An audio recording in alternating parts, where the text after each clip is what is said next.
Virðulegi forseti, við ræðum hér 2. umræðu fjárlagafrumvarps ríkisstjórnarinnar, annað fjárlagafrumvarpið sem þessi stjórn leggur fram. Ég hafði nú eiginlega vonast til þess að sjá eitthvað bitastætt hér í ljósi allra þessara yfirlýsinga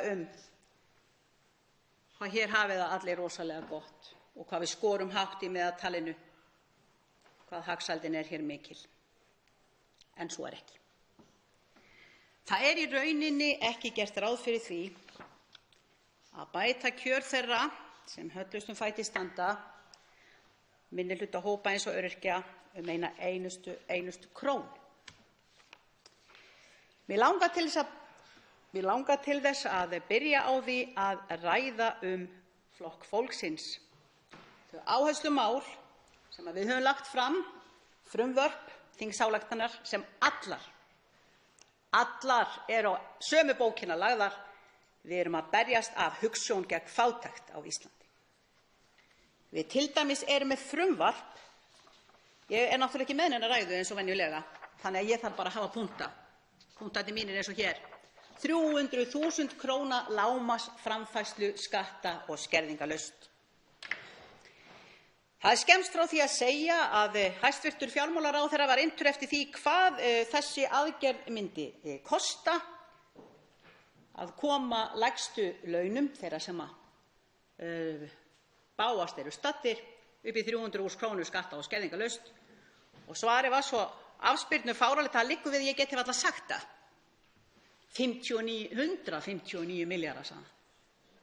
Eins og við hefðum einhvern tíma verið að spyrja því hvað milljónamæringar myndu kosta okkur til þess að koma þeim í skattleysi upp að 300.000 krónum. Við vorum ekki að spyrja það. Við erum ekki málsvari milljarðamæringa. Við erum það bara alls ekki. Og það sem meira að það var öflug greinargerð sem fylgdi frumvarpinu okkar skattleysi að 300.000 krónum fyrir þá sem hafa lökust launin. Því staðreyndin jú sú að það eru tugir þúsunda Íslendinga sem að fá útborgað á bilinu 205.000 til 242.000 krónur. 300.000 krónur skatta- og skerðingarlaust. Það kostar enga 159 milljarða. Það kostar lítið meira en kosningaloforð Sjálfstæðisflokksins í síðustu kosningabaráttu. En ég ætla ekki að tala meira það, vegna þess að í lokin á ræðunni minni þá ætla ég að segja ykkur frá því hvernig við erum búin að finna 77 milljarða króna hæglega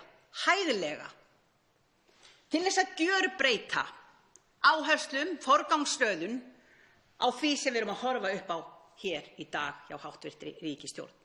Forgangsröðun sem svo ömurleg og sem svo mikil blaut tuska í andlitið á fátæku fólki að það í rauninni sárara en tárum taki að þurfa að standa hér eina ferðina enn og kalla eftir réttlæti. Hvað höfum við að gera með OECD-skýrslur sem tala jöfnuð þegar við vitum að þúsundir fjölskyldna myndu standa hér í röðum fyrir jólin til þess að óska eftir mat? Hvað höfum við að gera með það? Hvað höfum við að gera með flott Excel-skjöl og flottar tölur á blaði á meðan við vitum það að fjölskyldur nánast svelta í landinu í dag? Þurfum við alltaf að líta til þeirra sem eru milljónamælingar og milljarðamæringar, koma með meðaltalið og draga það sama við þá sem ná ekki endum saman? Ég segi nei. Það ömurleg forgangsröðun. Og það til þess að drepa málunum og dreif og kasta ryki í augun á landsmönnum og eins og þetta 159 milljarðar króna 300.000 skatta- og skerðingarlaust. Þetta hlægilegt. Þetta hlægilegt, hv. forseti. Jæja. Ég hér málsvari lítilmagnans í samfélaginu. Ég hér málsvari minnihlutahópa. Flokkur fólksins var stofnaður af hugsjón með það eitt að leiðarljósi að berjast gegn fátækt á Íslandi. Það sannarlega ekki hægt að sjá að svo sé gert hér og einhver vilji sé í þessum þingsal til að gera það. Annars hefði verið óþarfi að stofna Flokk fólksins í fyrstunni, algjör óþarfi. En hér kemur ríkisstjórn eftir ríkisstjórn eftir ríkisstjórn og ennþá reisir rammgerðari og öflugri girðingar og fátæktargildrur utan þá sem síst skyldi. Hvar virðingin? Hvar kærleikurinn fyrir okkar minnstu bræðrum og systrum? Ég kem ekki auga á hann hér. Til dæmis þetta, öryrkjar fá enga kjarabót, ekki eina einustu krónu. Það þýðir ekki að koma hér og tala 4 milljarða sem urðu síðan óvart að 2,9 milljörðum og segja, já, þetta jú það sem átti að setja í öryrkjana. Við erum að bæta stöðu þeirra. Við erum að breyta kerfinu fyrir þá. Það átti ekki eina einasta króna, auðvitað ekki, að fara í það að bæta afkomu þeirra, hækka launin þeirra. Nei. Hins vegar verið að státa 3,4% í fjárlagafrumvarpinu tekið fram, gert ráð fyrir 3,4% leiðréttingu á afkomu öryrkjanna áramótin. Takið eftir, leiðréttingu. Ég vil ekki hafa það að hér í þessu háa Alþingi sé verið að tala hækkun á bótum eða launum öryrkja. Þetta engin hækkun. Þetta lögbundin leiðrétting á framfærslu sem bara hreinlega bundin í lög og á að koma til skoðunar 1. janúar ár hvert. En breytingartillaga núna, hún gerir ráð fyrir því að hækka þetta alveg upp í 3,6%. Því það á nú að reyna að koma til móts við það að láta það fylgja launaþróun eða hverju. Ég bara veit það ekki. Ég bara veit það ekki. Því þetta svo langt frá því að sé hægt að tala það þó að einhver fái 3.500 krónur á mánuði núna eftir skatta. Hvers grín þetta? Það bara ítrekað verið að vinda tuskuna og slengja því í andlitið á fátækasta fólkinu og þeir sem sita hér hjá garði í allri þessari agsveiflu. Starfsgetumatið. Tölum starfsgetumatið. Og ég get ekki talað starfsgetumatið öðruvísi en að láta það takast í hendur við krónu á móti krónuskerðinguna. Krónu á móti krónuskerðinguna sem ég held nú að sé heimsmet. Ég held það ekki, ég veit það. Króna á móti krónuskerðing á öryrkjum heimsmet. Fátækasta fólkið, þessi eini minnihlutahópur á öllu landinu og sennilega öllum heiminum, sætir slíkri skerðingu. Þetta nú ekki bara mannréttindabrot, þetta lögbrot. Og enda get ég heitið því þar sem ég stend hér og nú að það verður látið reyna á krónu á móti krónuskerðingu fyrir dómstólum. Því það getur ekki verið mögulegt að sé hægt að sýna annað eins ofbeldi gagnvart einu minnihlutahópi eins og þessa blessaða krónu á móti krónuskerðingu. Starfsgetumatið, já. Hvað það nú?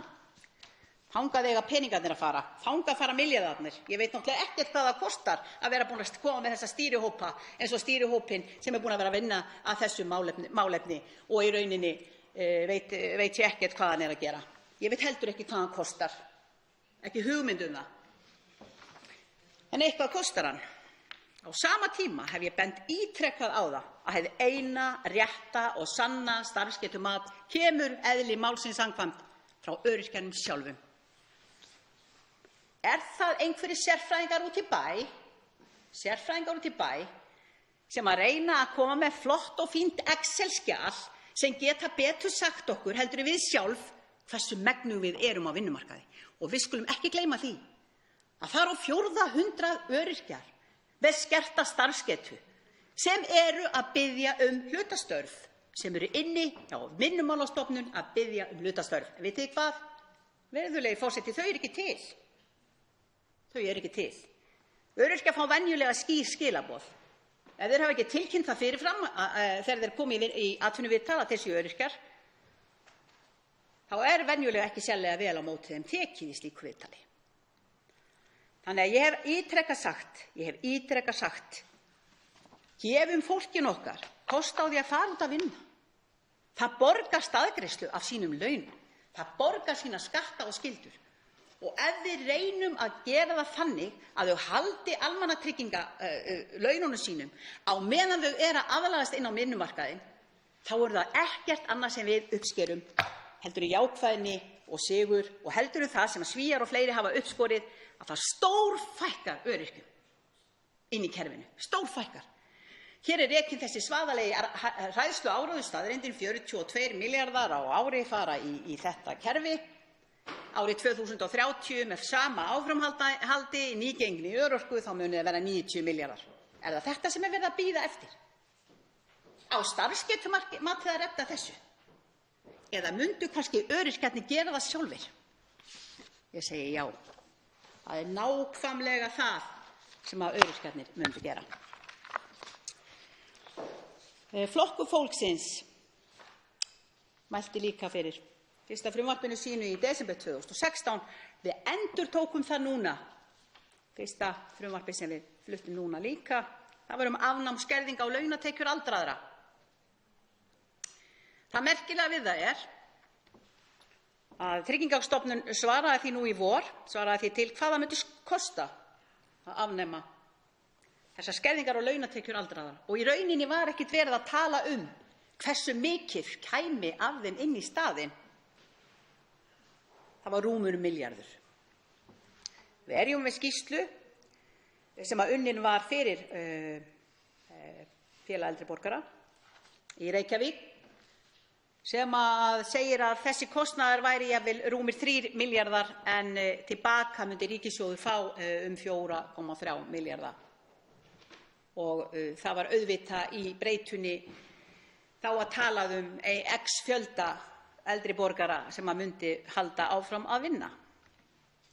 Ef að Tryggingastofnun hefur nú rétt fyrir sér, sem að við ættum nú að gera ráð fyrir að hún geri, þá myndi ríkissjóður hvorki meira né minna en hagnast yfir 3 milljarða króna á ári með það lýðheilsumál að leyfa eldri borgurum sem treysta sér til að halda áfram að vinna í stað þess að sitja heima fastir í þessari rammgerðu fátæktargildru sem verið að smíða utan þá enn og aftur.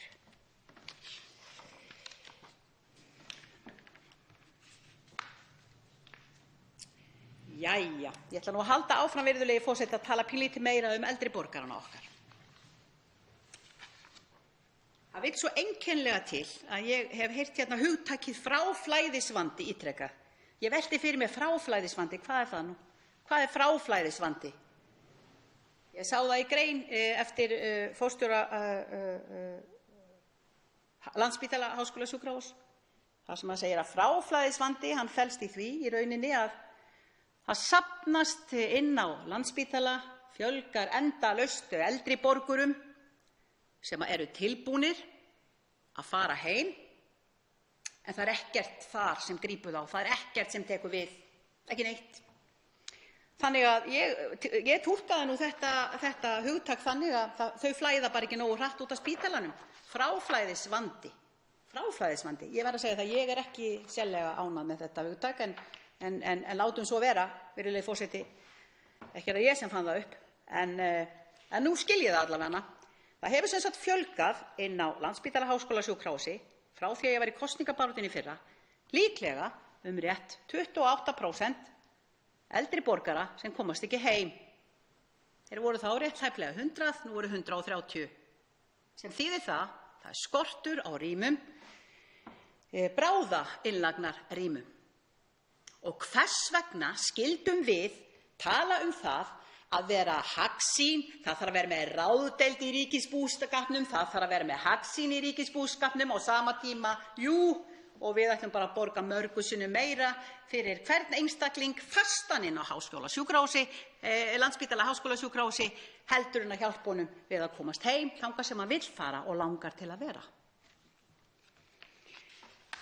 Hvorki meira né minna en 130 eldri borgarar eru fastir á Landspítala háskólasjúkrahúsi. Nú skulum við skoða hvernig ríkisstjórnin að forgangsraða fjármununum okkar sameiginlegu sjóðum. Talandi það núna, það hefur nú bara sjaldan verið annað eins ílagt. Nýbúin að vera hér háttvirtur þingmaður, Bjarkey Olsen Gunnarsdóttir í stjórnarliðinu sem segir, já, við erum að leggja hér 90 milljarða á 2 árum í einu viðina. Það nú meira en margur annar, segir hún.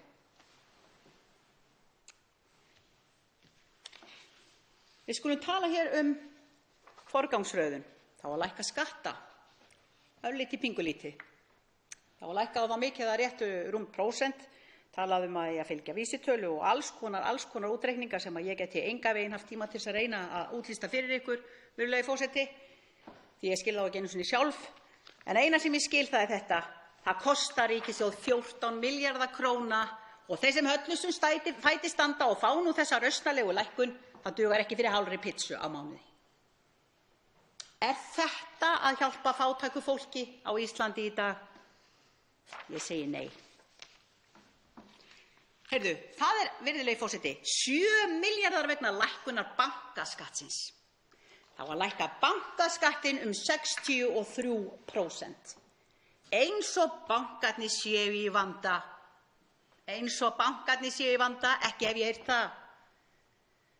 Þetta eru stofnanir sem eru nú ekki sérlega hátt skrifaðar af fólkinu í landinu. Ekki sérlega, og ég ætla ekki að fara dýpra í það því þá náttúrulega missi ég mig á flug og það vil ég helst ekki gera fyrst ég nú í þessu virðulega ræðupúlti. 4,3 milljarða króna lækkun veiðigjalda. Það er auðveldasti hlutur í heimi þegar við að tala að afkomu tengja veiðigjöldin. Að fara með þau eins og við höfum gert hingað til þegar við erum að gefa fram og gefa upp til skatts. 100.000 skattaskýrslna, 240-50.000 skattaskýrslna á hverju einasta ári. Það vefst nú ekki fyrir ríkisskattstjóra að skattleggja okkur hvert og eitt okkar, sérstaklega samkvæmt okkar tekjum.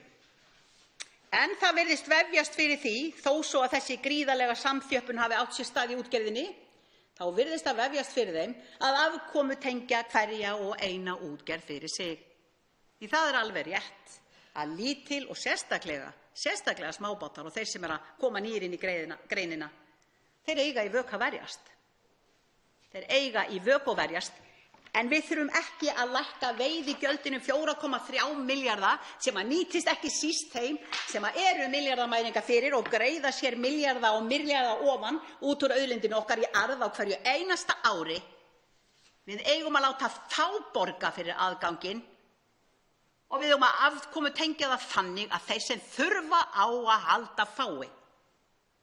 Þetta er einfaldasti hlutur í heimi og ég skil ekki hvernig allir þessi snillingar sem að öllu þessu koma, sérfræðingar og allt bara á ég veit ekki hvað miklum launum, hvernig þið geti ekki komið auga á þetta. Ég bara næði ekki. Og ég held að væri ég, virðulegi forseti, sem væri lögblind einstaklingur hér í þessu húsi. 1,7 milljarður kostnaðar vegna 1% hækkunar persónuafsláttar. 1,7 milljarður vegna persónuafsláttar fyrir einstaklinga. 536 krónur á mánuði. Ég vil meina, virðulegi forseti, að maður væri nú jafn dauður og lifandi eftir þessa lúsa hækkun á persónuafslætti. Svo ég segi nú ekki meira. En svo við tölum nú forgangsröðunina eina ferðina enn. Bara lítið dæmi. Ég er með svo mörg dæmi, ég ætla ekki að leggja það á ykkur. Ég hef ekki tíma til þess heldur. Ég vildi tala í alla nótt. 212 milljónir króna. Stokkubráðuneyti. Heilbrigðis og velferðar og jafnréttismála ráðherra. Ég veit ekki hvort þetta er 3 hæða hús sem þau eru í. Þau gætu meira að segja verið bara hvert á sinni hæðinni og nokkurn tíma þurfa að rekast hvert og annað. Ef samstarfið á heimilinu er þannig að þau vilji helst ekki hittast. En að vera með forgangsröðun upp á þetta, virðulegi forseti, hér sagði hæstvirtur forsætisráðherra daginn að áætlaður kostnaður væri 70 milljónir króna. Það var nú örfáum dögum seinna sem nefndarritari fjárlaganefndar sagði að það væri nú þegar vitað yrði 212 milljónir og væri það sennilega vanáætlað. En nú kem ég að stóra málinu. 50 milljarðar strax út úr lífeyrissjóðunum. Hvað þýðir þetta? Virðulegi forseti, lífeyrissjóðskerfið það státar af eignarsafni upp á 4.300 milljarða. Okkur er jafnvel talin trú það að fólki í landinu eigi þessa sjóði. Það er ekki að sjá. Hvernig ætlum við að fara að því? Þannig mál með vexti að lífeyrissjóðirnir eru með undanþágu. Þeir eru með heimild frá lögum og halda eftir staðgreiðslunni af iðgjöldunum og lífeyrisgreiðslunum sem við greiðum inn í þá, halda þeim eftir, þó við séum náttúrulega búin að borga það, þá fá þeir að halda því eftir og gamla með það alveg þar til þeir greiða okkur út úr sjóðunum. Það er að segja ef við erum ekki löngu dauð áður en kemur að því að við fáum greitt út úr sjóðunum. Því hvað verður þá það sem við höfum greitt í þá? Það hverfur í hítina. Lífeyrissjóðskerfið er þannig byggt upp að það er ekki eins og börnin okkar eða makar fái það sem við höfum greitt. Nei, brot. Og við höldum áfram að horfa framhjá því hvernig í rauninni lífeyrissjóðskerfið er að kokgleypa allt samfélagið. Við erum í samkeppni við okkur sjálf. Þeir eiga nánast í öllum fyrirtækjum í landinu, nánast eins og að leggur sig. Við förum ekki út í markað eða búð og verslum neitt nema það sem við verðum að horfast í augu við það að lífeyrissjóðirnir, þeir eiga svo mikið í þessu. Þeir eru með skylduraun ávöxtun á 3,5% á ári. Þeir verða að ávaxta sig. Í raun og veru þá er það nú einfaldlega þannig að með því að afnema þessa undanþágu sem ég var að tala þá getur lífeyrissjóður strax á stundinni. Og ég sagði 50 milljarða af því að ég er svona ofboðslega hófleg. En ég var með fyrirspurn á upplýsingasvið Alþingis einmitt stöðu lífeyrissjóðanna og hvað í rauninni er í gangi þar. Innflæði í þessa sjóði sem eru við 250 milljarðar á ári. 250 milljarðar á ári. Þetta er eins og foss af peningum sem flæðir inn í þetta kerfi. Og sjálfsagt megnið á honum kemur frá fátækasta fólkinu, fátækustu launþegunum. En hvað það? Það kemur í ljós að sennilega væri þetta 120 milljarðar sem að væri staðgreiðslu skylt af þessu fé. Og þegar betur var að gáð þá væri það sennilega 50 til 70 milljarðar sem að við mundum fá, en ekki þessi 70 til 80 milljarðar segi ég, en ekki þessi 50 sem ég er að tala hér og nú, því ég er svo hófleg. Ég er að tala gamlar tölur, ekki eftir þetta breyttist núna 6% og 6% er borgað af okkur inn í þessa sjóði hverjum einasta mánuði og náttúrulega allt árið kring. Þegar ég er að tala þetta, í sambandi við forgangsröðun, í forgangsröðun fjármuna, þá er það aldrei á neinum tímapunkti sem að ég hef ekki verið algjörlega sannfærð það að við þurfum að sýna ráðdeild og hagsæld, vera skynsöm í okkar búskap og ég er ekki að kalla á neinar einustu krónu í frekari útgjöld ríkissjóðs vegna þess að við höfum ekki efni á því og ég veit það sjálf. Vegna þess að það er búið að forgangsraða hlutunum rangt. Flokkur fólksins setur ævinlega fólkið í fyrsta sæti. Allt annað eðli málsins samkvæmt á að koma á eftir. Við förum ekki fram á meira en að grunnþarfir fólksins í landinu séu virtar. Fæði, klæði, húsnæði fyrir alla. Er virkilega nóg að tala meðaltal? Er virkilega nóg að tala hvað við skorum hátt hjá OECD? Er hægt að tala jöfnu þegar við vitum það að menn einni með 6 milljónir á mánuði? Það eru tugir þúsunda að fá útborgað langt undir 300.000 krónum. Og að leggja þetta saman og deila í með tveimur. Það er skammalegt. Það er villandi og það er ósatt að gera það og sýnir ekki raunverulega stöðu þeirra sem eru að basla og draga alla fram lífið. Hugsið ykkur, ég er komin í 77 milljarða króna, bara með þessu, 77 milljarða króna. Það er allt í lagi eins og þess, þegar ég var að benda á þessa litlu tölu sem að sennilega öllum þykir rosalega lítil í stóra samhenginu, 212 milljónir er það þegar komið í að flytja og skipta upp þessu ráðuneyti. Var ekki hægt að gera það aðeins seinna? Getum við ekki nota peningana í eitthvað annað og þarfara? Getum við ekki sett fólki í fyrsta sæti? Hvers vegna erum við kjörinninga? Við erum kjörinninga til þess að vinna að heill og hagsæld allra í landinu. Við erum ekki kjörin hingað til að vera hagsmunaaðilar fyrir einn eða neinn.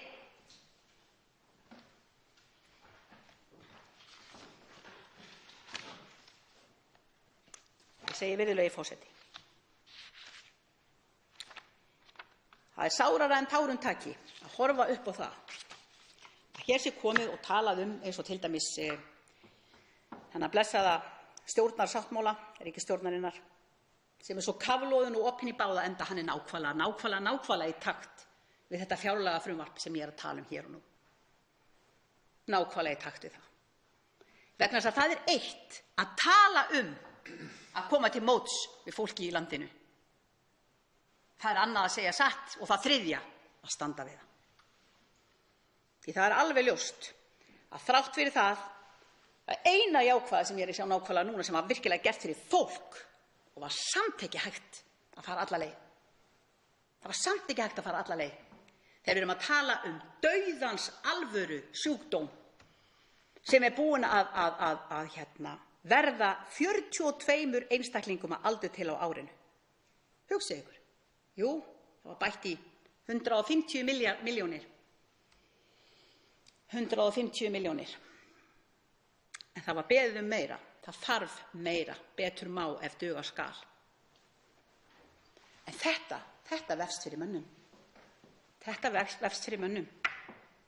Það vefst ekki fyrir mönnum að bæta við og auka við starfslið þingsins 17 manns. Það vefst ekki fyrir mönnum að setja hér á 700 milljónir til stuðnings stjórnmálaflokka. Það vefst ekki fyrir mönnum. Það vefst ekki fyrir hæstvirtum forsætisráðherra að tala að þurfa að endurnýja ráðherrabílaflotann sem var endurnýjaður árið 2015 og 16 fyrir 117 milljónir króna. Það vefst heldur ekki. Jú, við þurfum sannarlega að hugsa kolefnissporið. En á sama tíma kemur mótsögnin. Við seljum frá okkur loftslagskvótann okkar til þess að fá 4 milljarða. Hvað skildum við þurfa til þess að vera nú ekki sektuð þegar kemur að því að við þurfum að skilja okkar? Já, sjáið þið til. Við erum að keyra á olíu, við erum að keyra á kjarnorku, við erum að keyra á öllum sköpum kjarnorku til dæmis. Ég veit ekki, þetta það sem alþjóðasamfélagið sér. Þetta skilaboðin sem við eitt grænasta land á jörðinni sendir út í alheiminn. Við erum að keyra á kjarnorku. En það þarf að gera ýmislegt þegar við erum að brenna hér tugþúsundum tonna á ári af kolum. Er það til þess að bæta kolefnissporið? Nei, það er það ekki. Virðulegi forseti, ég held í rauninni að ég þurfi nú ekki að hafa þetta mikið lengra. Skilaboð mín eru skýr. Flokkur fólksins ekki farið neitt. Við höfum ekki svikið nein loforð. En við viljum standa við þau. Við vildum gjarnan að fleiri vildu gera það líka. Því að í síðustu kosningabaráttu man ég ekki betur heldur hver einasti talsmaður, hvers einasta stjórnmálaflokks lofaði nánast hverju sem var til þess að vera kjörinn. Og nú hvet ég líka alla landsmenn, virðulegi forseti, til að skoða það nú gaumgæfilega hverjir það voru til dæmis sem komu á krónu á móti krónu skerðingu og hversu lengi og oft þeir hafa haft tækifæri til þess að tala gegn henni og jafnvel tíma til þess að afnema hana með öllu. Þannig ég segi betur má ef duga skal. Við eigum hér 77 milljarða króna með breyttum áherslum. Hér er oft talað að stíga út fyrir boxið. Hér er oft talað að festast ekki eins og við höfum verið hér. Festast ekki hérna og spóla alltaf í sama farinu, en það er nákvæmlega það sem verið að gera. Við tölum göng og tölum vegi og tölum hitt og tölum þetta. Við eigum að tala fólki fyrst. Það er þess vegna sem við erum hérna. Ætli við séum ekki sennilega að greiða hvað mest til dæmis í heilbrigðiskostnaði öllum. Hvernig er því varið? Á segja ykkur dæmi. Að því ég hef nú tíma til þess. Jú, Ef einstaklingur hefur beðið meira en 3 mánuði þá var rétt á að fara til útlanda í til dæmis mjaðmaaðgerð. Hvað skyldi það nú kosta? Jú, það kostar reyndar 3 sinnum meira heldur en ef hún væri gerð hér heima. En það má ekki vera að gera það á einkastofu, nei. Heldur læknirinn jafnvel að fara með sínum sjúklingi og gerir aðgerðina erlendis og kostar 3 sinnum meira. Hann getur gert 3 aðgerðir fyrir sama pening hérna heima. Er þetta hagsæld? Er þetta alvöru stjórn á fjármálum? Er þetta sparnaður? Ég tala hér þegar ég er að tína saman þessa milljarða sem ég sé í hendi mér að við getum tekið inn sem öryrkinn sem ég hef verið alla tíð og þurft að berjast fyrir tilveru minni alla tíð í boði ríkisstjórnar hverju sinni. Ég hef verið fátæk, virðulegi forseti, ég veit hvað það er að fátæk af peningum allavega. En ég hef verið rík af andlegum auði og yndislegu fólki og fjölskyldu og á dásamleg börn. Það verður aldrei metið til fjár. En það hefði nú verið óneitanlega meira gaman ef ég hefði getað gert meira fyrir þau og lofað að fylgja því sem almennt var viðurkennt í samfélaginu. Tónlistarnám, íþróttanám, föt og allt það. Lofum að vera með eins og allir hinir. En þessi ríkisstjórn horfir ekki það. Hún sér eitthvað allt annað.